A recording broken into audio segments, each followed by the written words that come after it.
it's important for teachers to evaluate their teaching strategies. From my perspective, speaking now as somebody who has taught for many years, there's an aspect of saying, well, how can I do this better?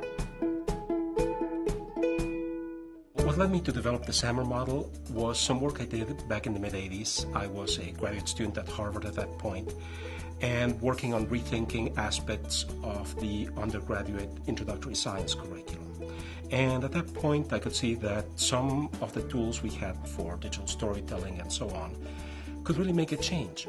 But it wasn't clear that this was anything intrinsic to a given tool, and rather a question of different types of practice associated with this. So that's what triggered the desire to research the topic and eventually led to the SAMR model. It's very important for people to feel comfortable with the tools, to evolve their practice.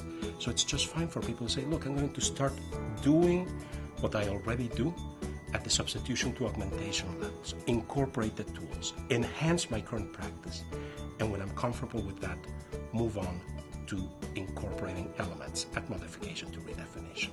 That's a perfectly valid approach. In fact, to be honest with you, I think it's the approach that would work for most teachers. There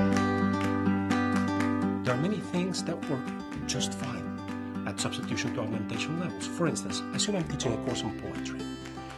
It's fine if I decide as an educator that I'm going to create, say, an ebook that incorporates the poems, some readings of the poems, maybe some critical elements to allow the students to read different interpretations and so on, which would take it roughly to an augmentation level.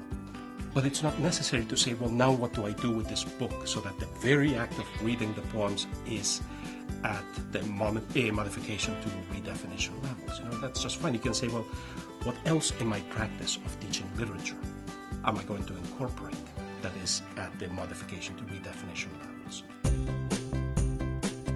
The difference between augmentation and modification is whether you're essentially reproducing what you were doing before in your practice, or you're significantly modifying it but keeping the heart of the matter. So let me give you an example. Suppose that I'm teaching geography. Okay? If I'm using maps, digital maps, to teach geography, and I say to students, well, I want you to create maps of, let's say you're studying Egypt. I want you to create maps of Egypt that outline archaeological sites that you're interested in, and that also outline areas that were important agriculturally. And you start to see, well, do these in two different layers so you can see correlations between the two of them, etc. Link the archaeological sites to resources on the sites. All of that is quite wonderful. Now, suppose that you're saying, okay, I'm using digital maps, but now I'm not just going to ask the students to replicate what I would have done with traditional paper maps. Instead, I'm going to say I still want them creating maps because it's important for them to develop the understanding of geography. But I'm going to ask them to create the maps in such a way that they're interacting with each other, so that they create the digital maps in shared sites and they use them as gateways to each other's knowledge. So now one student is very interested in the archaeology aspect, and that student focuses on things like, where were the temples? Another student is very interested in commerce. So they focus on where were the trading ports, and they create their maps. You have them engaging in a deeper conversation where you're using the digital maps as a gateway for a social practice of exploration.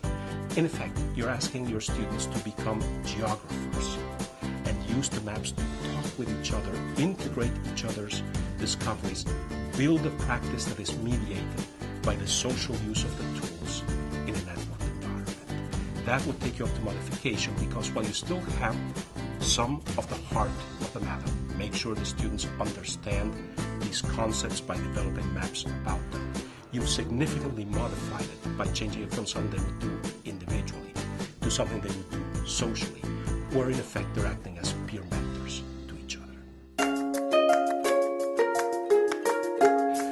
Really good use of the technology at the modification to redefinition levels allows students to engage in exploration of areas that they might not have otherwise. Let me give you an example from some of my own practice.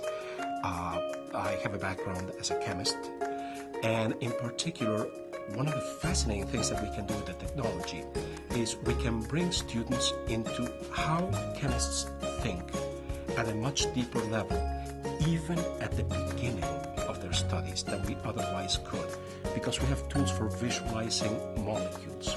We have tools for simulating and visualizing interactions, reactions between molecules. And we have the tools for students to say, well, can I take some experimental data and not just play with a couple of toy experiments, but actually do some real analysis based upon what I've understood. One of the things I see happening in classrooms that are very successful at incorporating tools at the modification and redefinition level is I see students taking charge of their education. Those are classrooms where the students aren't just waiting for something to happen. They're the classrooms where students say, oh wait, we've been doing this, but I also want to do this other thing, and I can see a better way of doing that. And there's a certain excitement, a certain ownership of the learning. There's a certain joy in figuring out, gee, I could do this in a different way and bring something different or new to my students. And I think keeping teaching practice as something enjoyable, lively, the reason that so many teachers become teachers in the first place, keeping the passion alive. So again, a continual re-examination of practice allows me as a teacher to make the best possible use of the technology to accomplish my goals.